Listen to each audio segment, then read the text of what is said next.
ये थे आमिर नवाज बड़ैच साहब। बड़ैच साहब, आपको और आपकी सारी टीम को, तमाम वकला बरादरी जो है वो आपकी जद्दोजहद पर और जद्दोजहद के नतीजे में हासिल होने वाली कामयाबी पर खराज तहसीन पेश करती है। अब मैं दरख्वास्त करूँगा बैरिस्टर सलमान अकरम राजा साहब से कि वो आएँ और इस अहम मौजू पर इजहार ख्याल करें।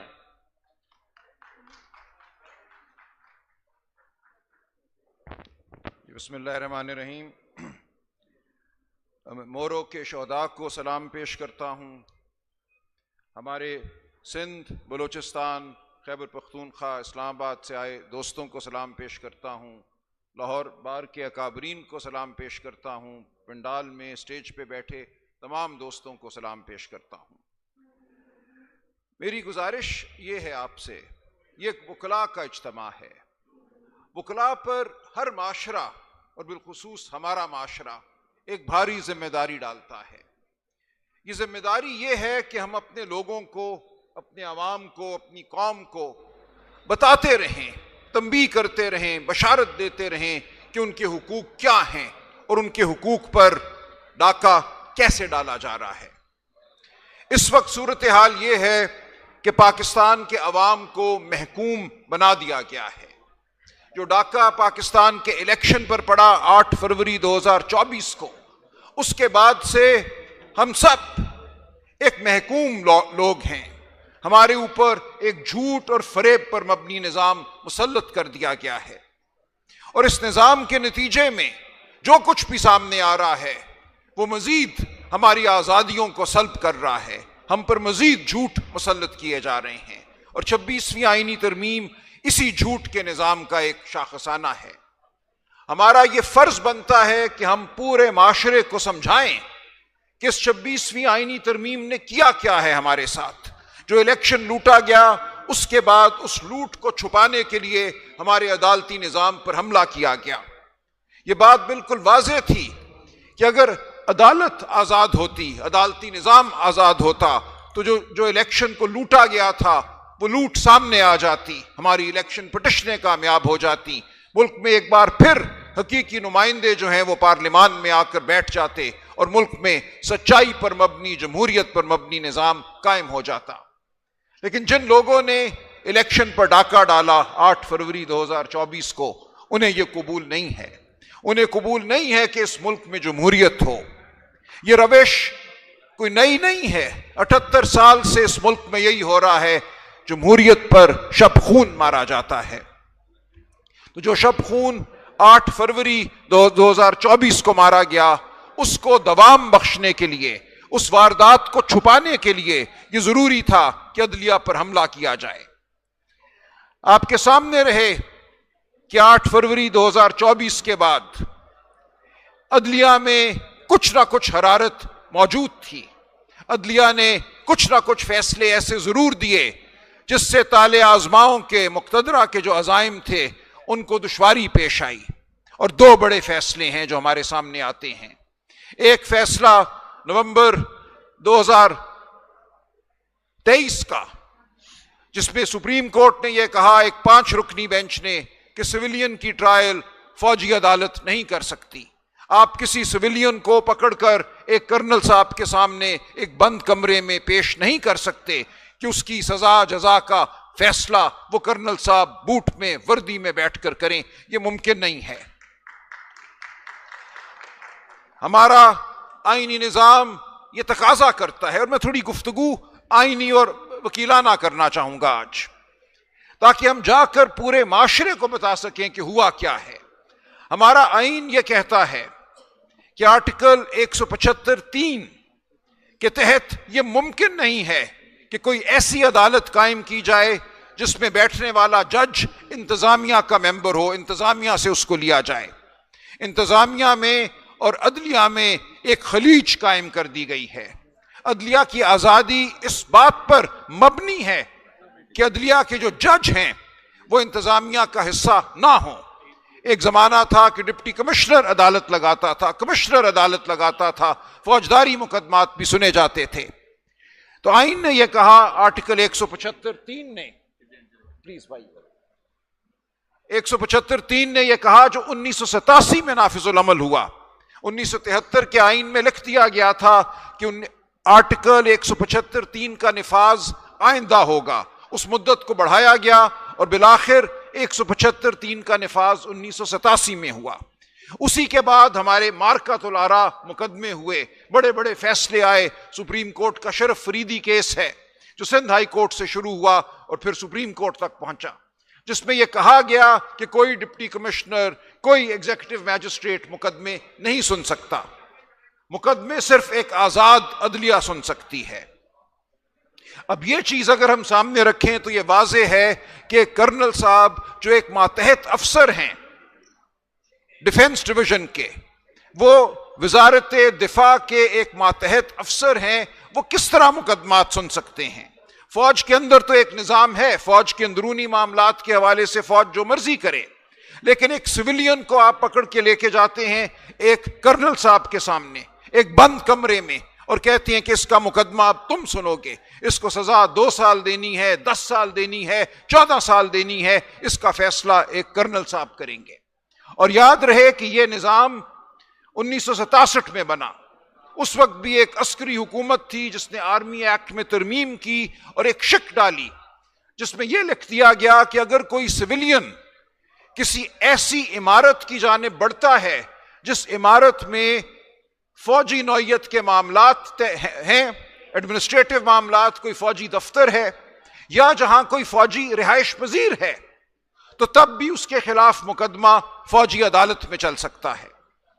तो यह बात हमारे 1973 के आइन के बाद 1987 में 175(3 के आने के बाद मुकम्मल तौर पे गैर आइनी हो चुकी है।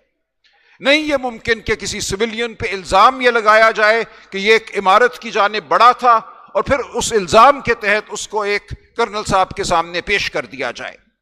यानी कि सिर्फ इल्जाम लगाना है, आप पे वो इल्जाम लग सकता है, मुझ पे वो इल्जाम लग सकता है। बलोचिस्तान में हर चेक पॉइंट एक मिलिट्री इंस्टॉलेशन है, किसी चेक पॉइंट पे खड़े शख्स पे यह इल्जाम लग सकता है कि उसने इरादा किया उस चेक पॉइंट को पार करने का और उसको आप एक फौजी अदालत के सामने भेज सकते हैं।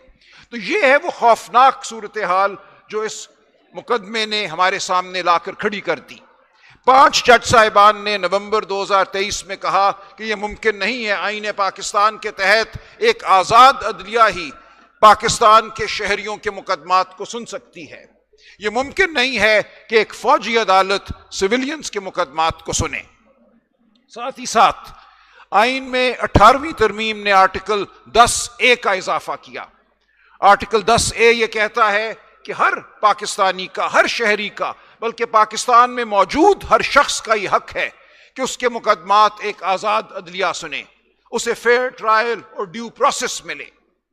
तो इन 2 आइन की शिकों को सामने रखते हुए 5 जज साहिबान ने नवंबर 2023 में उन शिकों को जो 1967 में शामिल की गई थी आर्मी एक्ट में, जिनके तहत सिविलियंस का ट्रायल फौजी अदालतों में हो सकता है, उन शिकों को आइन के मुनाफी करार दिया, उन्हें कलअदम करार दिया।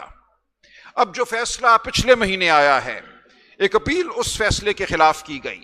5 जज साहिबान का फैसला था, वो अपील अब 7 जज साहिबान ने सुनी और 5-2 की अक्सरियत से उस 5 रुकनी बेंच के फैसले को मुस्तरद किया। अब आप देखिए कि सुप्रीम कोर्ट के 12 जज साहिबान ने हमारा मुकदमा सुना है, सिविलियंस का मुकदमा सुना है। 5 ने पहले, 7 ने बाद में, और इन 12 में से 7 हमारे साथ खड़े हैं कि सिविलियन का ट्रायल फौजी अदालत में नहीं हो सकता। इसके बावजूद 5 जज साहिबान के फैसले की वजह से अब दरवाजा खुल गया है, किसी भी सिविलियन का ट्रायल एक कर्नल साहब एक बंद कमरे में कर सकते हैं। जरूरत सिर्फ यह है कि इल्जाम लगाया जाए। सिर्फ इल्जाम लगने से आपके तमाम आईनी हुकूक खत्म हो जाते हैं। ड्यू प्रोसेस, फेयर ट्रायल, आजाद अदलिया सब खत्म हो जाती है। अगर आप पे इल्जाम लगा दे इलाके का कमांडिंग अफसर कि मुझे यह शख्स मतलूब है एक फौजी अदालत के सामने पेश करने के लिए, क्योंकि इस शख्स ने एक ऐसी इमारत की जानिब पेशकदमी की जिससे कोई फौज का कोई मामला मुंसलिक है, रिहाइश के हवाले से या दफ्तरी उमूर के हवाले से, तो उस शख्स को फौजी अदालत पे पेश कर दिया जाएगा। और यही कुछ हुआ 9 मई 2023 के बाद। हजारों की तादाद में लोगों को गिरफ्तार किया गया, उसमें से सैकड़ों को फौजी अदालतों में भेज दिया गया। इमरान खान साहब पे भी यह इल्जाम है कि वो फौजी तनसीबात पर या फौजी इमारतों पर पेशकदमी के मास्टरमाइंड हैं। अदालत में यह कहा गया कि हम इमरान खान को भी फौजी अदालत में पेश करना चाहते हैं, लिहाजा 5 जजों के फैसले को मुस्तरद किया जाए।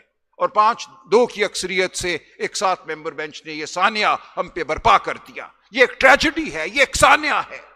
यह फैसला तारीख माफ नहीं करेगी, यह एक स्याह फैसला है। इसके खिलाफ जो हम मुज़ाहमत कर रहे हैं, जो मुज़ाहमत आपको करनी है, उसकी महक, उसकी खुशबू गूंजेगी, हमारी आवाज गूंजेगी, वो खुशबू फैलेगी। हमारे लिए अब जरूरी हो गया है कि अगर पाकिस्तान में हमने शराफत को बचाना है, पाकिस्तान में हमने आईनी अख्तार को बचाना है, कानून को बचाना है, तो हम मुज़ाहमत करें, हम जद्दोजहद करें। यह काला फैसला है, इसके बाद कोई जवाब नहीं रह जाता किसी एक वकील का भी घर बैठने का। और यह फैसला क्यों मुमकिन हुआ? क्यों उन 5 जज साहिबान के फैसले को 7 जजों ने कॉन्स्टिट्यूशनल बेंच, आईनी बेंच में बैठकर मुस्तरद किया? यह सिर्फ और सिर्फ 26वीं आईनी तरमीम की वजह से हुआ। 26वीं आईनी तरमीम पाकिस्तान की तारीख की स्याह तरीन तरमीम है। जिन लोगों ने यह तरमीम सोची, जिन लोगों ने इस तरमीम को बर्पा किया, उनका मकसद पाकिस्तान में आजाद अदलिया को खत्म करना था, पाकिस्तान में शहरियों की आजादी को खत्म करना था, पाकिस्तान में एक खौफ का निजाम कायम करना था। और जिन लोगों ने 26वीं आईनी तरमीम के पास होने में साथ दिया जाबिर कुव्वतों का, वो हमारे मुजरिम हैं और आखिर तक हमारे मुजरिम रहेंगे, उनको माफ नहीं किया जा सकता। इस आईनी तरमीम ने हमें फौजी अदालतों का फैसला दिया। आप, मैं, हम सब फौजी अदालत में जा सकते हैं। और याद रहे, फौजी अदालत है क्या? मैंने कहा था मैं थोड़ी वकीलाना गुफ्तगू करूंगा। फौजी अदालत में जो जज हैं वो कर्नल साहब हैं, उनके साथ 2 मेजर भी बैठ जाते हैं। वहां कोई शहादत ऐसी रिकॉर्ड नहीं की जाती जिसको वकील बाहर लेकर आ सके और उस पर गौर कर सके।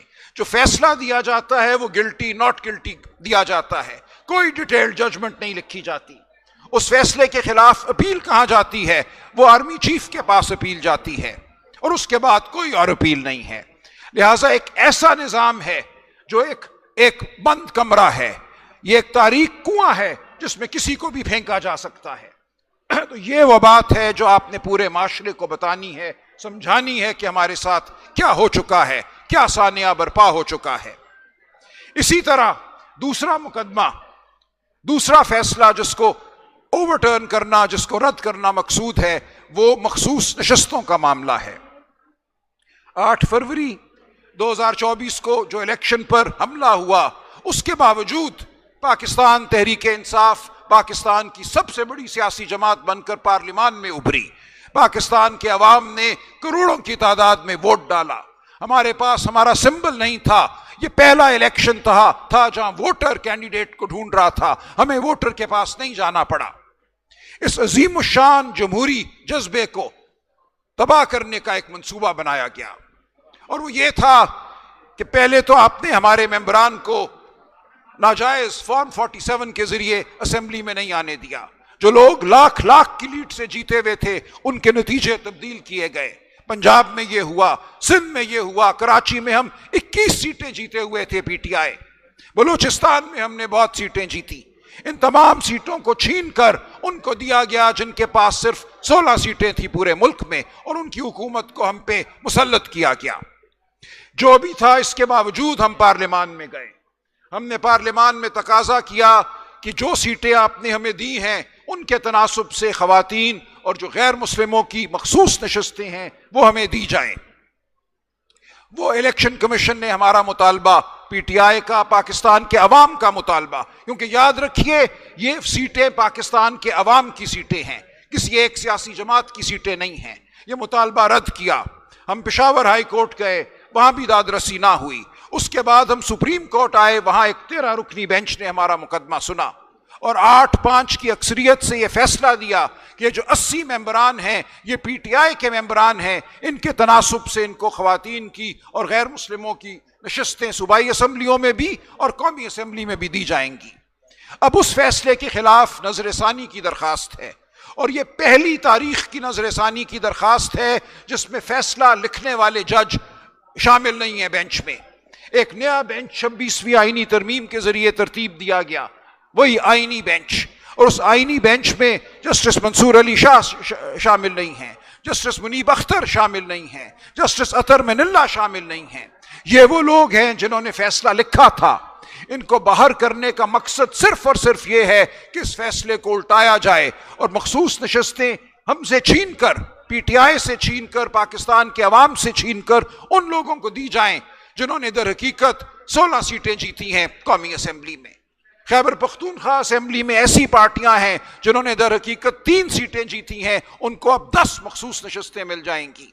तो ये है वो सानिया जिसके खिलाफ हम लड़ रहे हैं। बतौर वकील हमें ये जुजियात लोगों को बतानी है, माशरे को बतानी है। हमारे भाई वड़ाइट साहब ने कराची से कहा कि कंफ्यूजन है लोगों के दिमाग में, लोगों के जहन में कि 26वीं तरमीम है क्या। तो इस कंफ्यूजन को हमने दूर करना है। 26वीं आईनी तरमीम न सिर्फ अदलिया पर हमला है, ये जमहूरियत पर हमला है, हमारे इंसानी हुकूक पर हमला है।